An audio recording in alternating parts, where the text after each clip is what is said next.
things that you've experienced or are currently experiencing? The most challenging, one of the most challenging things I've experienced in my life and that I'm currently experienced is being bisexual. And that kind of goes hand in hand with being non-monogamous. So it's hard for me to like hone in on one or the other. They're for me they're the two in the same, two in the same for me. But I think focusing on being bisexual, I'd like to talk about that more as a central theme. My non-monogamy just plays into that for me personally.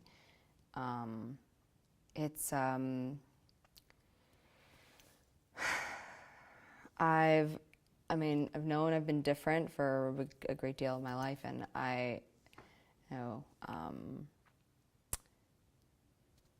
would have really liked to be born either straight or gay. That would have been maybe, I don't know if it would have made anything easier, but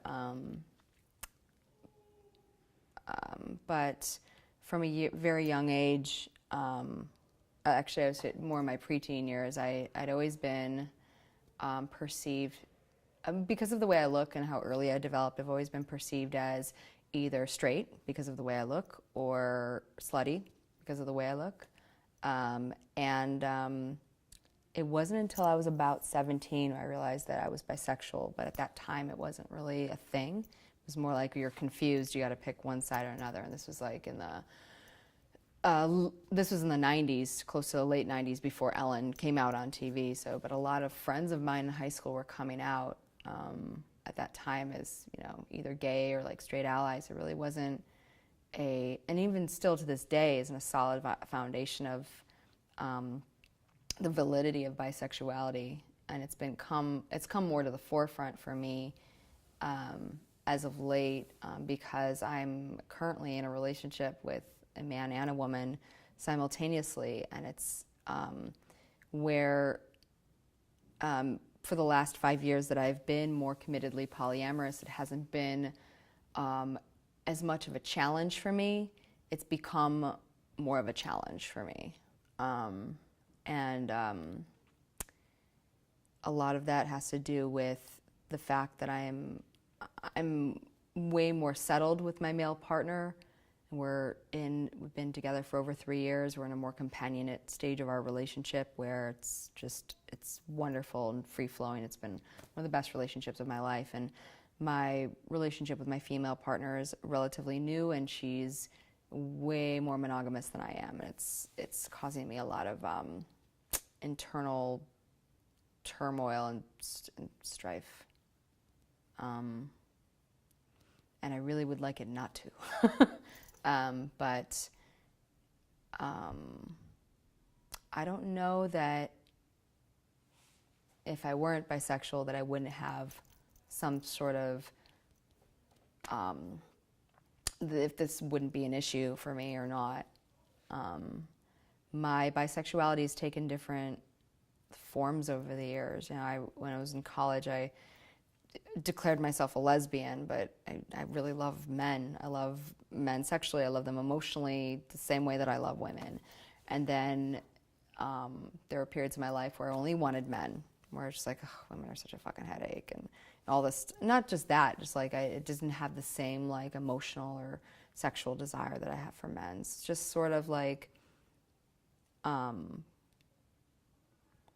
regardless of what I'm going through and how many times I've questioned myself whether I'm lesbian or gay, the answer that continually comes up as I grow and evolve is that I'm bisexual and pansexual. That's a thing, And I see more people coming out about it, like on social media, and just a lady on the street, walking by my girlfriend and I, talking about being bisexual, like randomly yesterday, and it's still one of those things, still one of the parts of my identity that I've not felt like fully acceptant of. So that's like, it's been a recurring theme in my life as a challenge, but it's also currently the most challenging thing that I'm dealing with. And again, bisexuality is just a minor part of what I'm going through. I think the multiple relationships has something to do with I can do multiple relationships and handle them very, very well. Being polyamorous is actually more of a comfort zone for me. But being bisexual and what that means for me and how that satisfies who I am and my needs, that's for some reason a lot more difficult for me to wrap my head around.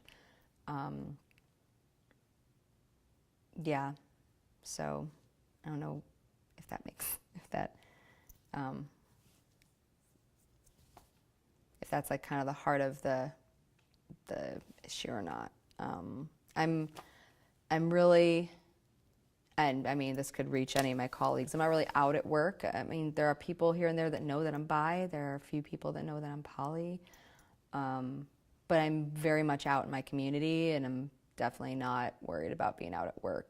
If it were to come to light, you know, I want to be able to be, but I'm such a non-mainstream anomaly in that way that I wouldn't know how to kind of navigate those waters in a way that would have me distract me from my very important work. So, yeah. What are some of the obstacles that these challenges have presented to you? Well, some of the obstacles, it's definitely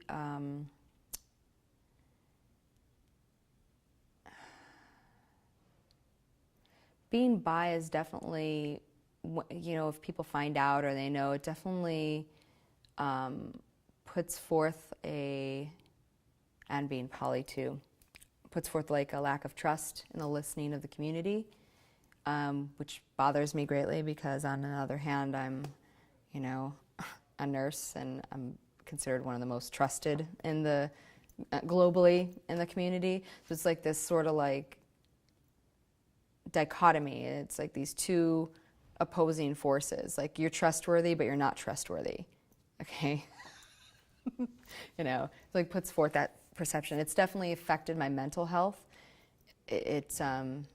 I have had anxiety all of my life, and when my anxiety is out of control, it turns into depression. It just feels like a sense of hopelessness kind of puts forth in my path, and I'm just never destined to be happy, because there's always going to be, you know, these two opposing forces. You know,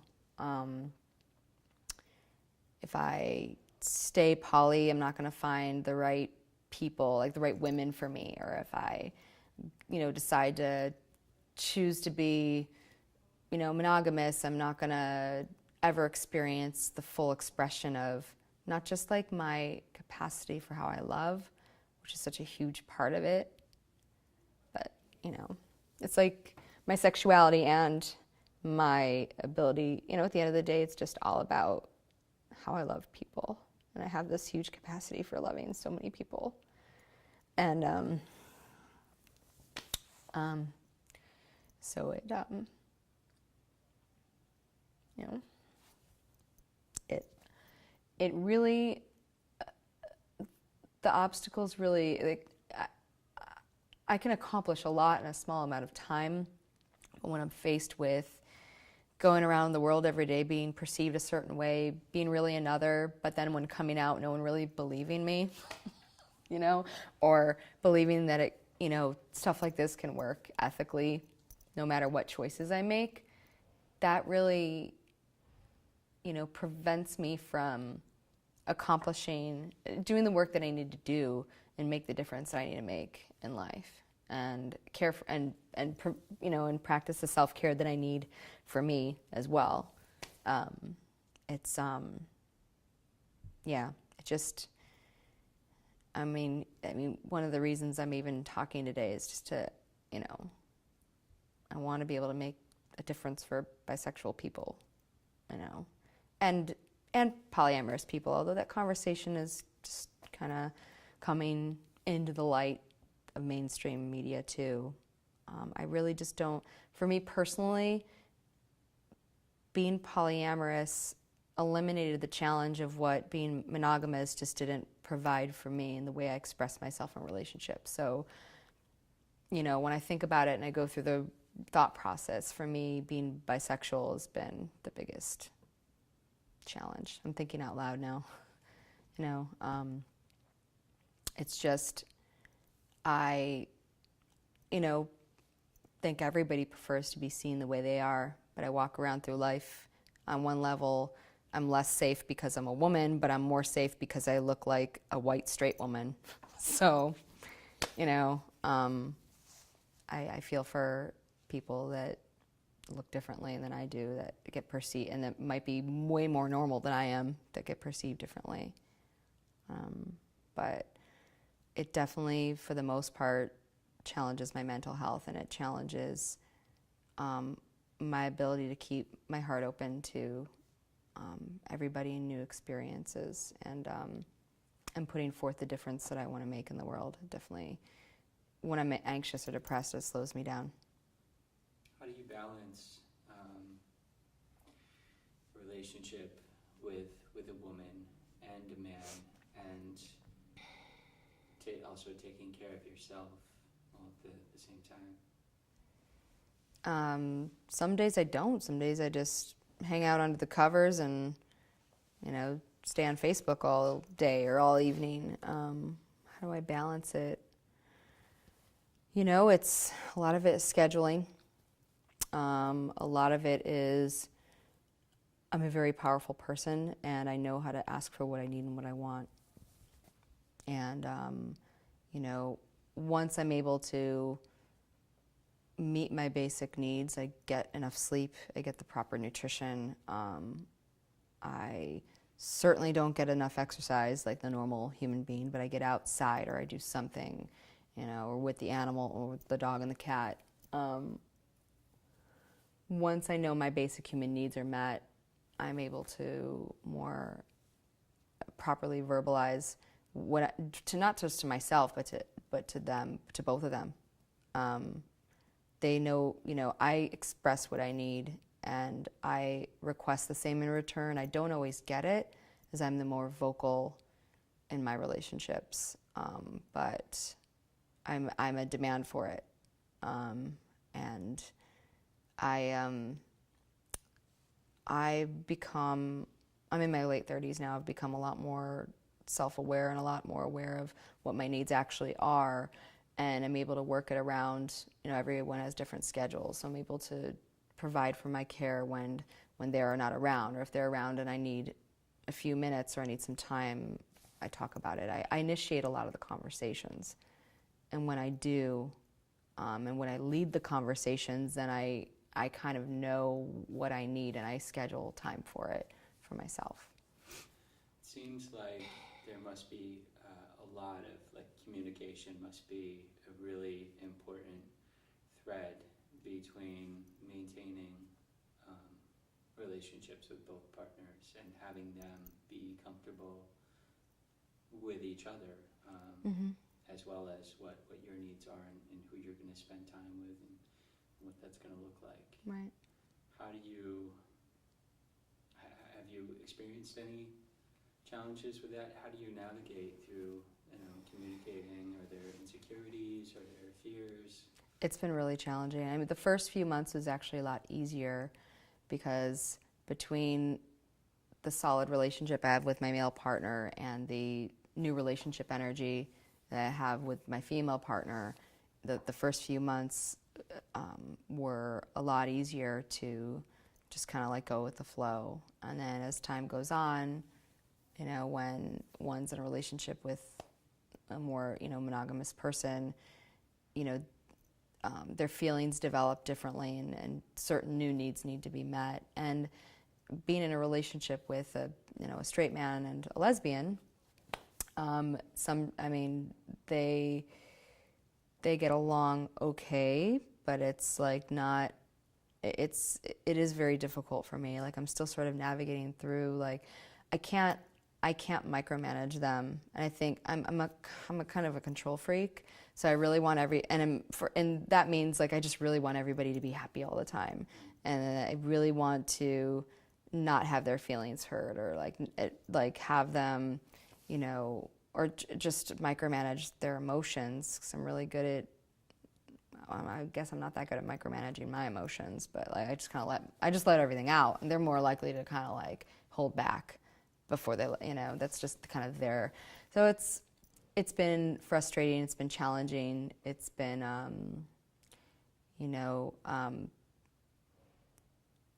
the good thing is that the relationship that I have with my male partner is so solid that, and he has relationships with other people, that he gives me the time to spend more time with her. He allows more space for that, and him and I, if it's like one day a week, we're happy. If we're just like cuddling, we're happy. Like we're kind of like, we've been together for 3 years and we're like an old married couple, and that's how we act with each other. And we like our stability, so that makes it a lot easier that he's so much more, because he has the mindset of a non-monogamous person. He's much more open to the changes in our relationships that we're facing, versus the newness and the challenges in my relationships with the person who's naturally exclusive, who's maybe more normal than me in that way.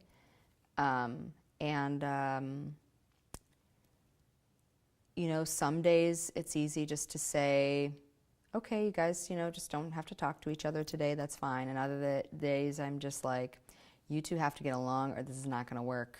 Like I get really, on one hand I'm a super mellow person, but on the other hand I'm intense as fuck. And I really let them have it. And I'm not so much like that in my community of friends, but they've seen it in me. Like I'm a very I'm a very proactive person. I don't just sit and let things happen. Like it's taken me years to learn how to just let go. I have to one of the most successful ways I keep both my relationships going is I lead the conversation. I get to know what my needs are. I make them known, and I just back off and let things happen. Most of the time, I sleep in the bed with her, and like this morning, and she made breakfast for everybody, and it's on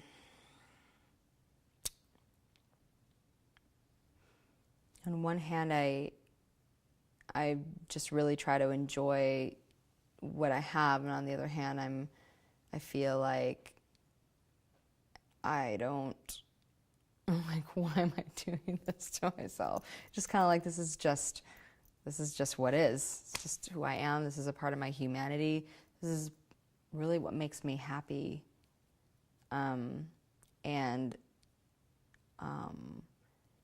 I'm very cognizant of their happiness as well. And it's a relationship between being completely selfless and, somewhat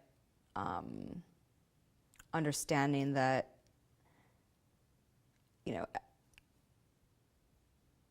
that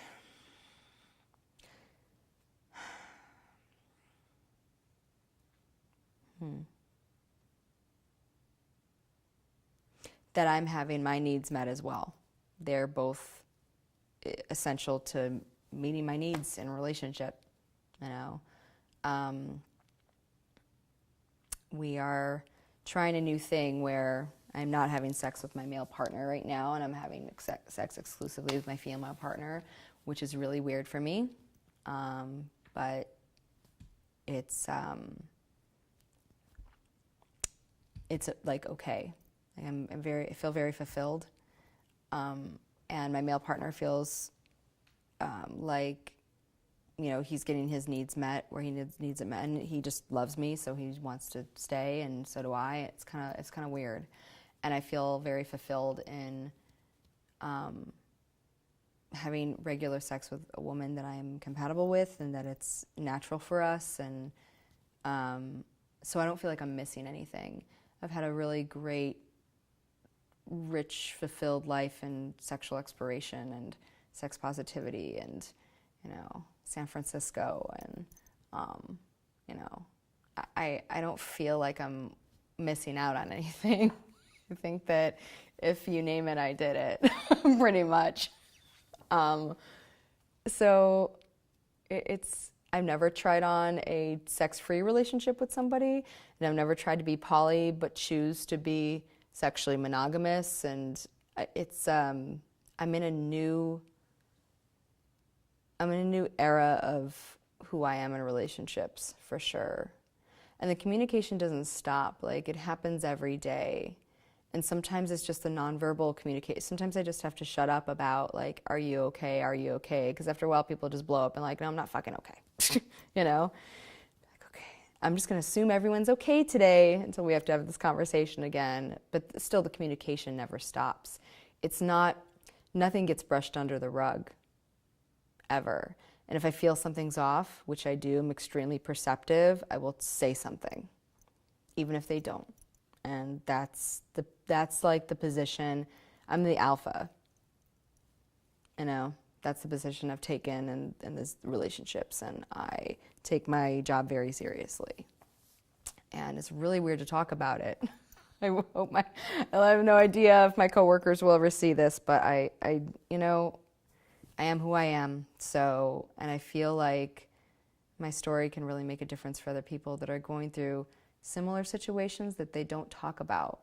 You know, maybe they just have two people of the same gender or different genders that they're in love with them both, and they think there's something wrong with them, which is what I thought my whole life. So why am I in love with two people at a time? What is wrong with me? I don't think there's anything wrong with me. You know, and I owe it to the people in my life that love me. I owe it to humanity to never, ever, ever feel like anything's wrong with me ever again. So, you know, anyway, I'm probably diverted from your question a little bit. Tell me about a time in your life when you did feel like something was wrong with you. You mentioned that you do experience periods of anxiety, which leads to depression and hopelessness. I assume that there were probably quite a few bumps in the road in getting to the place that you're at today. And what were some of those bumps? Well,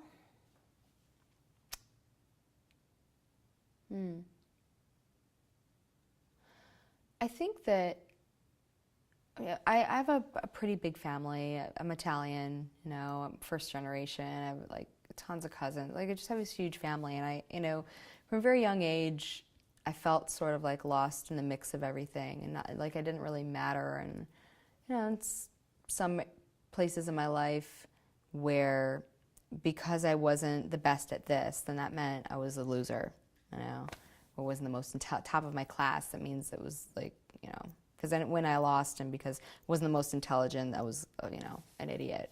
And, you know, I've actually worked in the healthcare field for 20 years, and I've been an RN for almost 16 of those years. And for the first 10 years of my career, I really felt stupid, and I really felt like I was going to kill somebody all the time. And I really felt like I couldn't be myself because I had to be a professional, and a lot of people I work with are a little more conservative-minded, except for the few that would find me out and then we'd party together and realize how freaky we really were. You know, I just felt like I go through life taking care of people, and if they really knew how I was, you know, if they really knew that, you know, I was, you know, slutty, or that I, you know, like to party really hard, or like whatever, that I wouldn't, I don't know, that it just, I felt like I was living a double life. And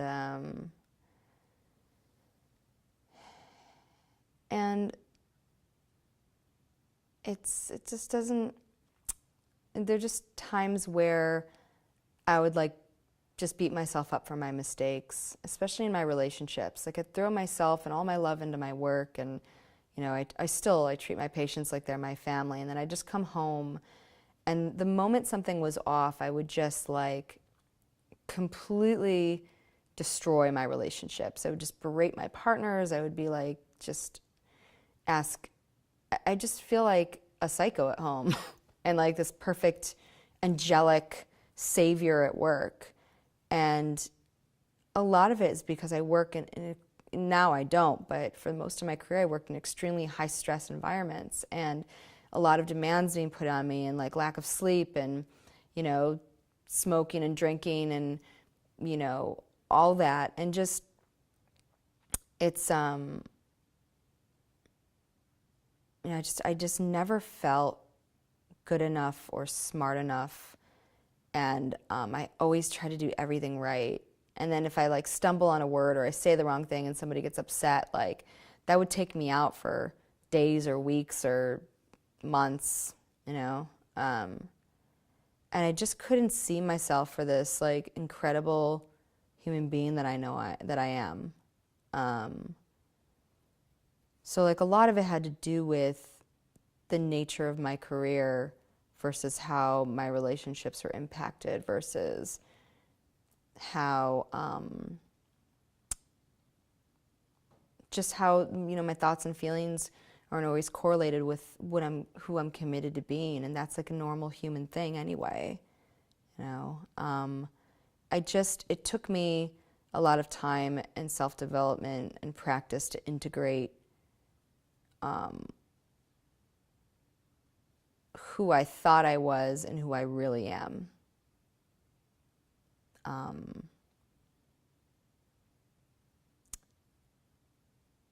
And the voice never goes away, the personal critic never goes away, but I'm clear that I'm a whole and perfect and complete human being as I am. I'm clear about that. And I feel that way about everybody else too. Whether I agree with it or not, that's always the stand that I take. And we're all just in a different place in our journey. And I used to suffer a lot more when I was younger because I didn't get that as a reality. I only understood it as a concept or a journey or a goal to get to. This is how I turned out. And anytime I know that even when I make mistakes now that there's nothing wrong with me, but sometimes I still have to remind myself. It just used to be a louder voice 10 years ago than it was, a week ago.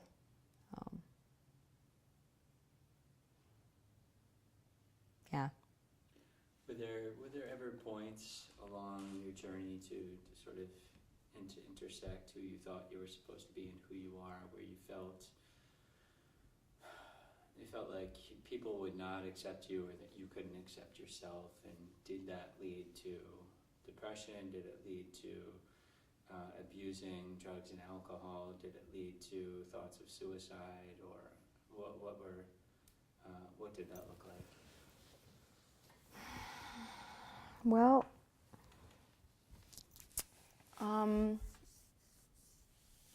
a lot of where I felt my lack of acceptance came from in the community was in my family, like my parents and my sisters, and my brother mostly, and currently dealing with that with my mom a little bit. Actually, starting therapy next week again, because I feel like it will be a good outlet for me to figure how to get into a new conversation around why, whether people accept me or not, especially with mom, such a deep thing.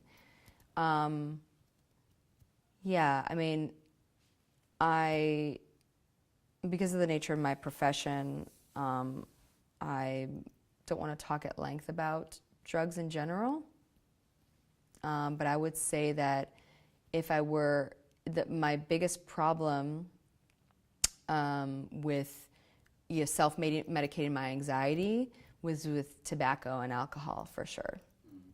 That I can honestly say. There's never been any other, sex, drug, or rock and roll that made me feel like I was destroying my body and my psyche more than those two things. And there was a point in my life where I did go to AA for a few months. I realized, well, I'm not an alcoholic. I'm just extremely anxious, and I don't like to take medicine, and I know how to, you know, it wasn't so much about that, but, you know, it was just a symptom of the, you know, the problem in wiring, you know, the problem of, you know, wiring versus society's perception of me, that, you know, my brain versus society, that I, you know, needed to like calm my anxiety more than anything. And those two, and alcohol and cigarettes, really did the job from about age 16 until now. I do still drink, but I'm in an inquiry about not anymore, and not for nothing, not in the sense of that.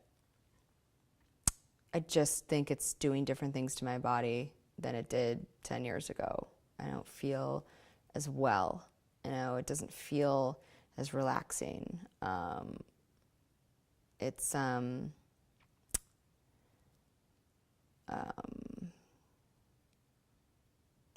I definitely know that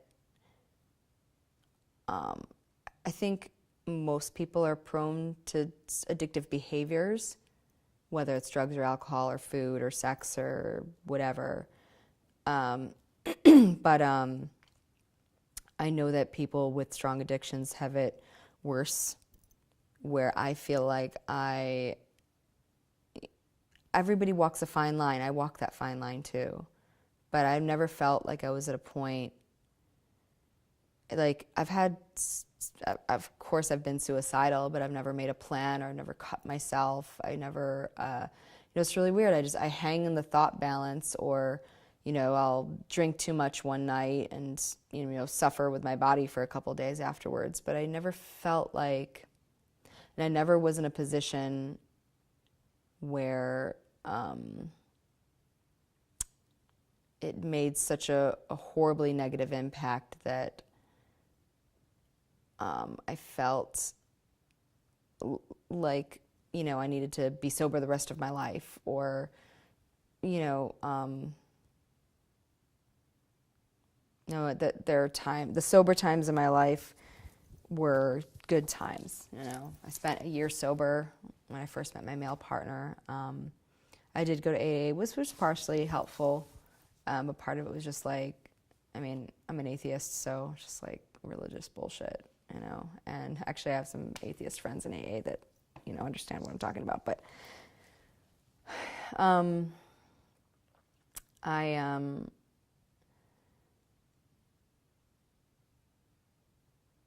you know,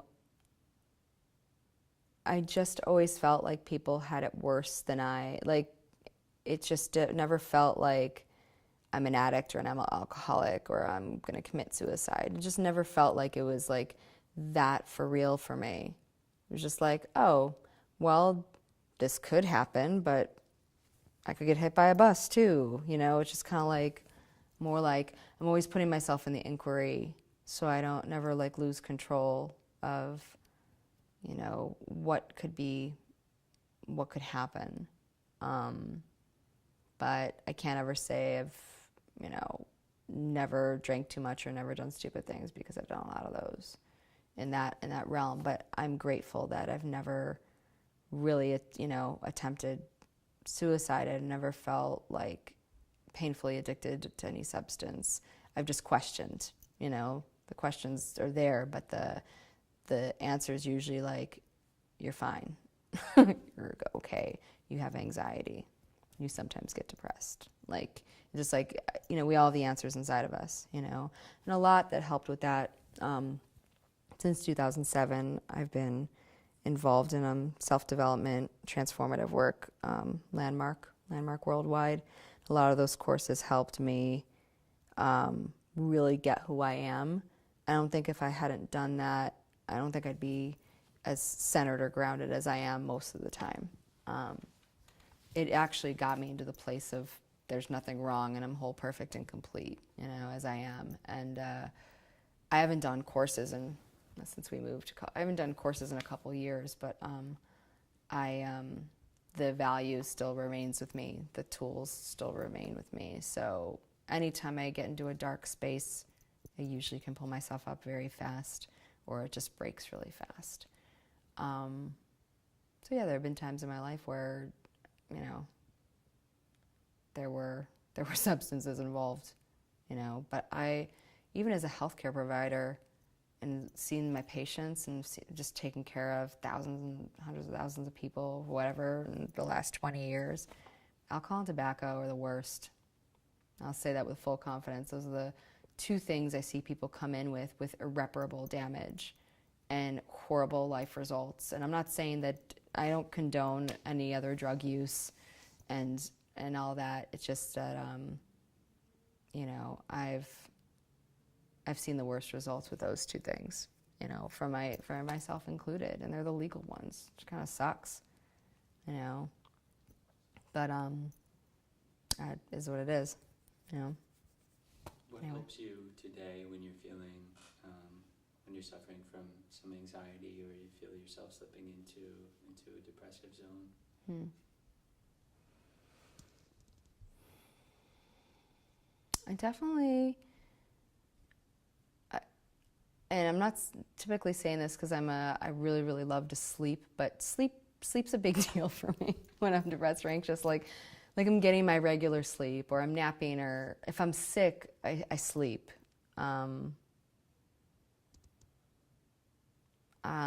There's like a few different things. I think if I get my basic human needs met, that helps the most. And to me, my basic human needs are sleeping, eating like really, and I don't necessarily eat healthy all the time, but if I mix my healthful eating with my comfort food eating, it really satisfies my brain in a more balanced fashion. Hydrating, you know, sex.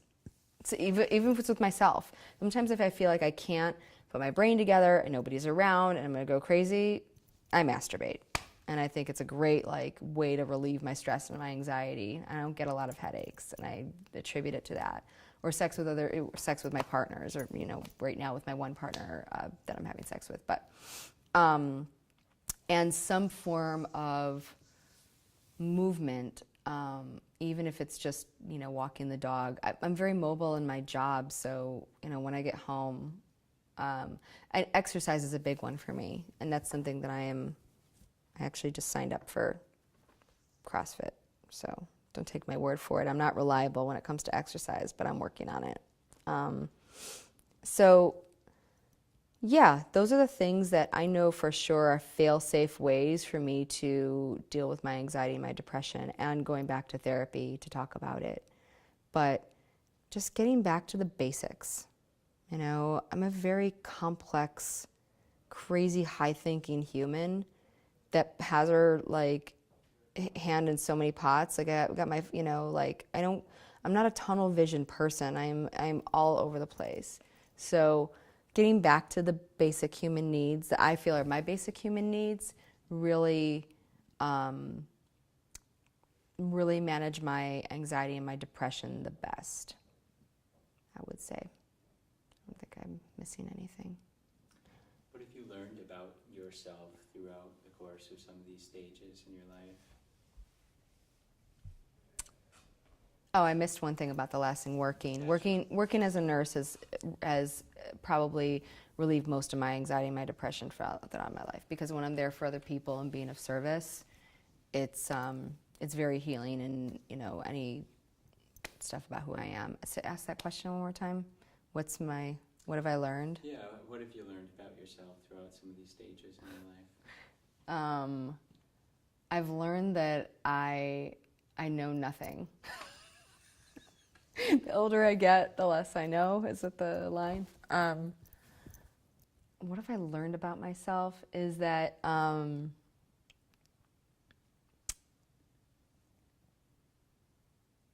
know, the thing I think I get the most is I really am who I say I am, and I'm always fundamentally the same person. I'm intelligent, I'm beautiful, I'm charismatic, I've been told I'm funny.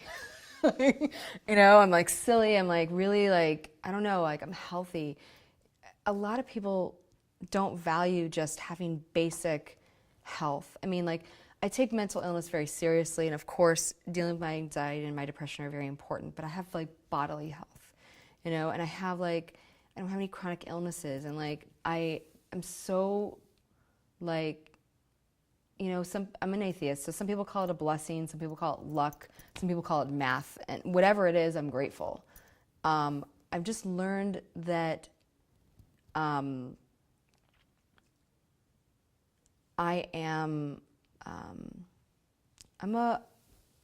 learned through this whole time that it's actually possible to reach self-actualization, and not just like something people like meditate on mountains for, Like I'm a sexual, that's a word, not a Freudian slip, I am a sexual being and I'm a self-actualized person. I'm really capable of anything that I put my mind to, and I don't see a lot of women that really say that about themselves, especially. I love the men in my life. I love my trans friends. I love all of you. I just don't see enough women saying, hey, I'm empowered and I'm capable of anything. And the things I'm not capable of, like you're not going to see me do any rocket science anytime soon. But I don't fucking want to anyway. And not everyone has a place in what we do contribute, I've just learned that that really anything's possible, I've learned about myself every corner of my light and my dark side, and I know what my dark side looks like. I've had tea with my dark side. We've gone to some foreign countries together. I've destroyed a few relationships with my dark side. I haven't killed any patients, which is great. I've not harmed the people in my charge. I've dropped many pitchers of water. I get very clumsy. But I've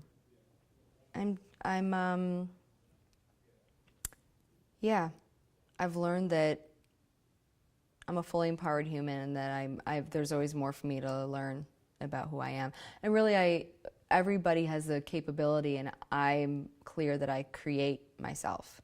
Like I'm never going to know the full depths of maybe what others see in me, or the depths of my mind, or, I don't believe in souls, but the depths of like the universal being. But I know that for the time that I have here, I can create who I am.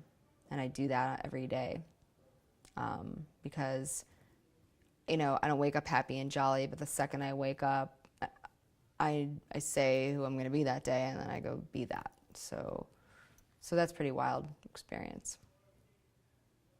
What advice would you offer to someone who is watching this or reading this, who can relate to your journey in some capacity? Well,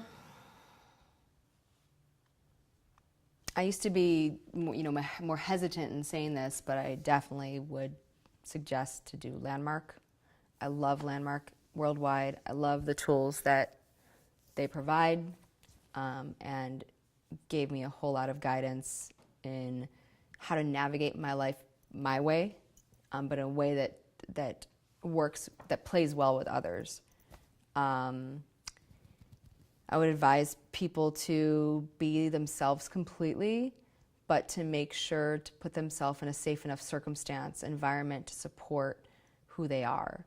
So if like you're coming out to your parents, make sure that, they're not financially responsible for you, or, know that there are, with social media, there's so many avenues to explore who we are and to get ourselves in environments, no matter how painful it is to get ourselves out of old environments, to develop ourselves in a path that's our own. And really not to ever give up. I'm not a give up person, Yeah, I'll quit exercise if it gets tiring, but then I'll go again. I'm relentless. And, I suggest, that's my thing, my advice for people. do Landmark, figure out who the fuck you are, you know, express who you are fully, and make sure you're in a safe environment to do so, or surround yourself with people that will help with that, that'll support that, and don't give up.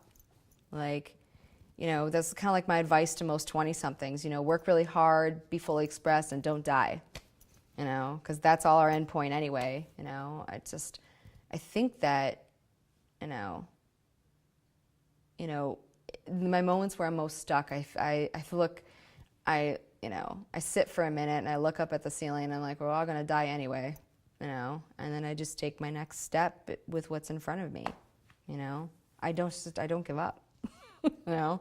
So for those who are watching this or reading this, what is Landmark? Could you describe what that is?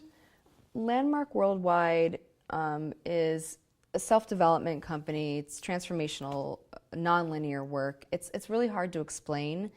I think the website is landmarkworldwide.org or .com. It's gone through its own transformations as a company, and it's really their flagship course is called the Landmark Forum. It's a 3-day and 1 evening like transformational workshop with like 100 people, a course leader, and people get to basically look at their life under a microscope, look at some past events, and then are given tools on how to complete their past, how to deal with it, and then how to create a future that works for themselves. That's like the most nerdy way to explain it, you know, but like the being in the course is more powerful than that, like actually being there. Yeah, that's the best way I can describe it in a short blurb, because it's more about the experience than it is the details of the experience are kind of like they're all part of the journey, you know, of the weekends. So it sounds like something that any human being could benefit from. Yes, absolutely, of many age groups. So yeah. Do you have a specific mantra, quote, or song lyric or something that resonates with you that you'd like to share? You know, the first thing that comes to mind,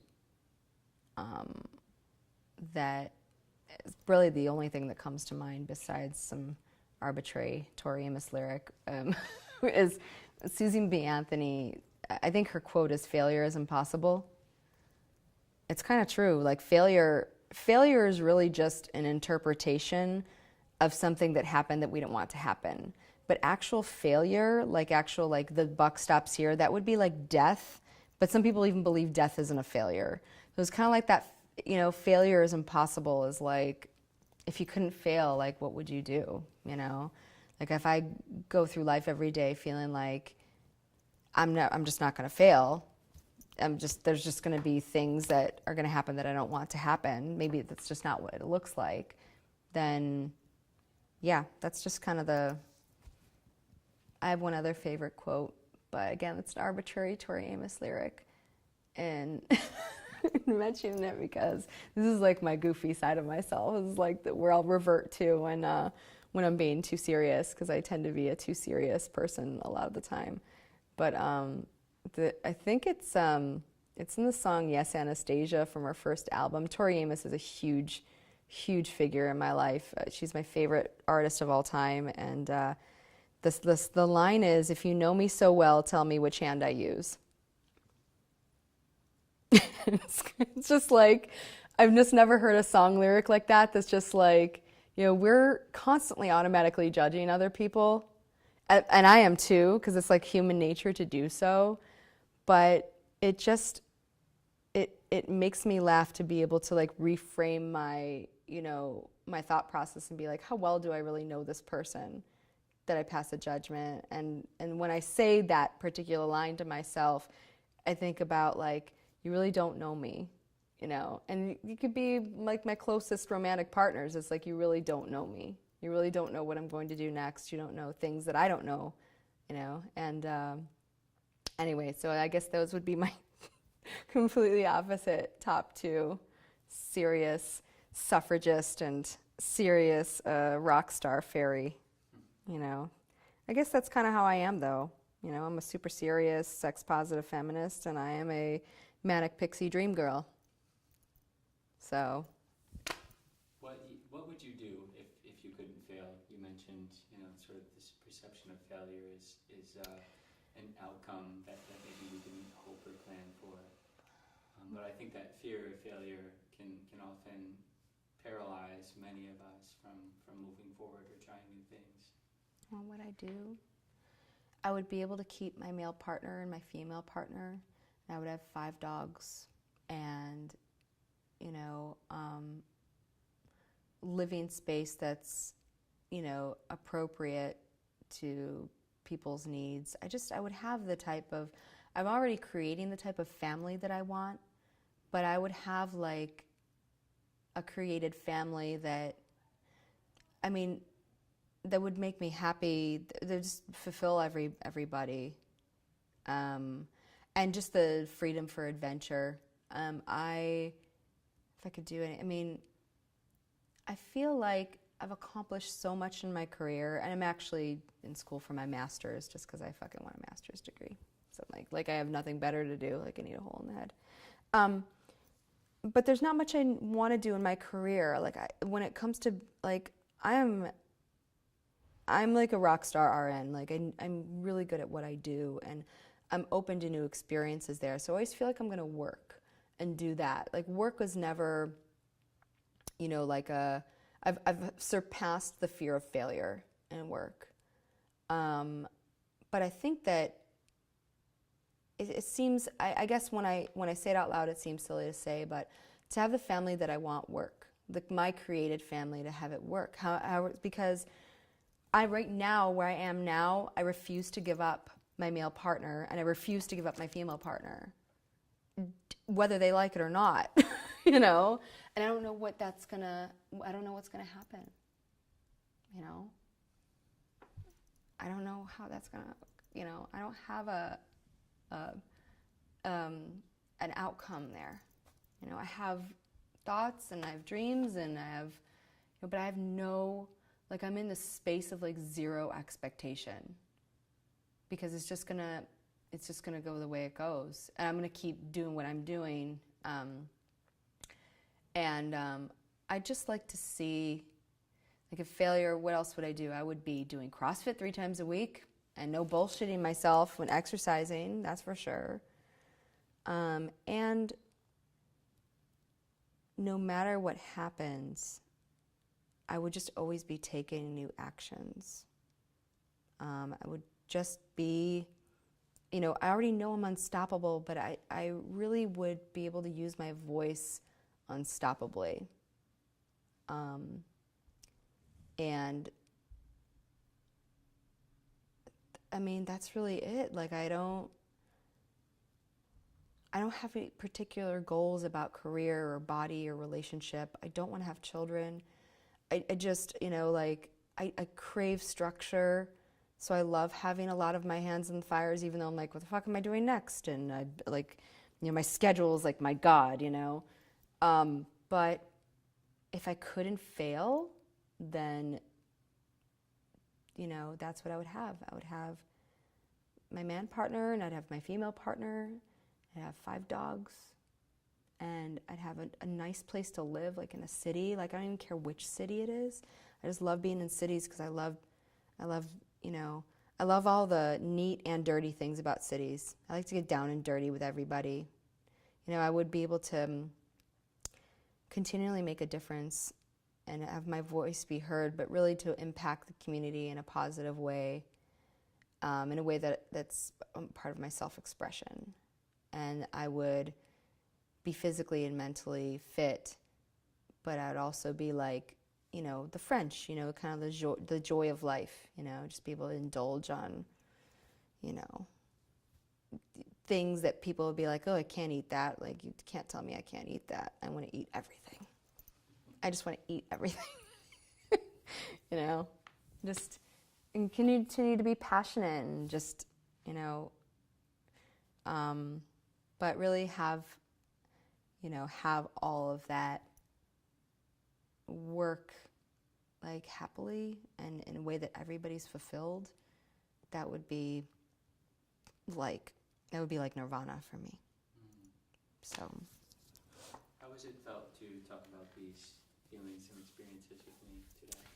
A little embarrassing because I'm like, oh, what if he sees it or she sees it, or what if my coworkers hear me talk about polyamory and masturbation and, excessive use of alcohol at times in my life. It's a little bit, like on some level, it's a little bit nerve-wracking because, I'm candid and I'm on camera. This is like permanent on some level. But, in another way, it's just, it's just stuff that's in my head all the time, and I'm really at a point in my life where I don't want to be anyone else anymore. I don't want to be gay or straight, and I don't want to be perceived as a goody, or she's a freak, but we don't know why. No, you know why. I just feel, it's felt good. I feel expressed. I knew I would be. That's why I came. So, and yeah, it's, on one hand, somewhat cathartic, but on the other hand, I've really talked about what I'm dealing with right now. And I haven't had a chance to really, sometimes when I speak in public, I'm definitely an extroverted person. I'm not an introvert by any means. But sometimes when I speak in public, or I speak for many people, or I kind of be more vulnerable and put my embarrassment out there, like kind of like reveal all that stuff, I just feel, more self-expressed and more just like, do I give a fuck about what people think anymore? Do I really want to work a job where they're not going to accept these like weird things about myself? Like, not really, I'd rather bartend if people can't accept that, whatever. It's just, I feel like it's just the right thing to do, for me and for everybody else. And I feel a little more freed up. And freedom to me is everything. So freedom and love and being empowered and people having the life that they create. That's all important to me. So I know that me talking today will probably resonate with somebody. So that was going to be my next question. Do you think that it's possible that by sharing your journey in this way today, that you could maybe bring someone else a sense that they're not alone in where they are and who they are, and give them some hope or inspiration? Yeah, that's how I live my life every day. I share, either really deliberately or really random, wacky things to make sure people don't feel alone.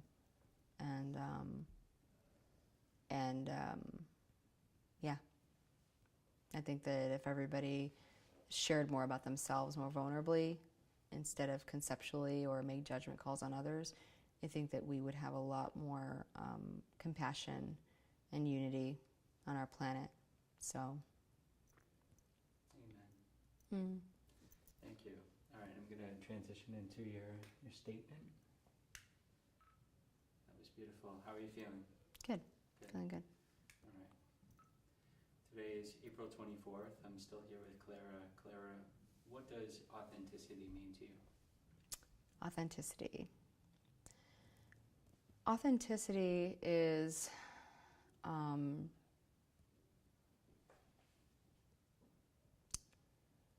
being able to be oneself under any circumstance. Authenticity doesn't always mean just saying whatever comes out of your mind in like some form of like verbal diarrhea. It means really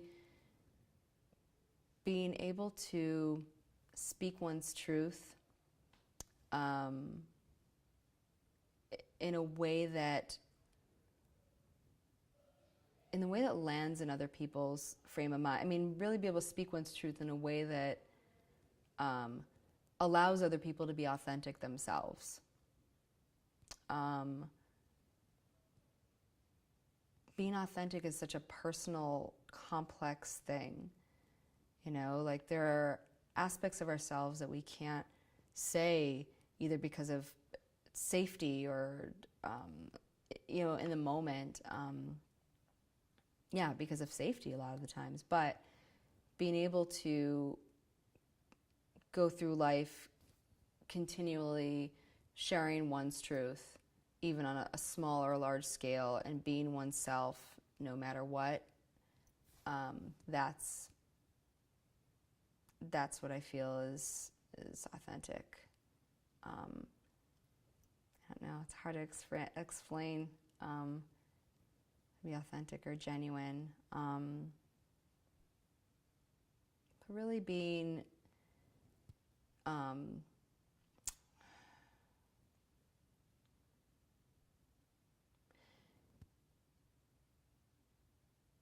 even if one's being genuine and not explaining all the details, being able to, or being too afraid to, being able to express it the next time with another person. You know, it's like authenticity isn't like it's an achieved state, it's a constant practice. Amen. Thank you. Welcome.